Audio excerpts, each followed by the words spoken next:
মুগ ডাল দিয়ে ভাজা পুলি।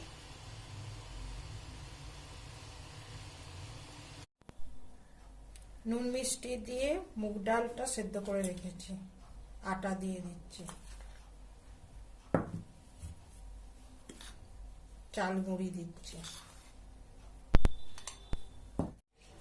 এখন একটা ডো বানিয়ে নিতে হবে আগে থেকে। পিঠেগুলো এইভাবে বানিয়ে নিয়েছি, কড়াতে সাদা তেল দিয়ে ডিপ ফ্রাই করে নিতে হবে।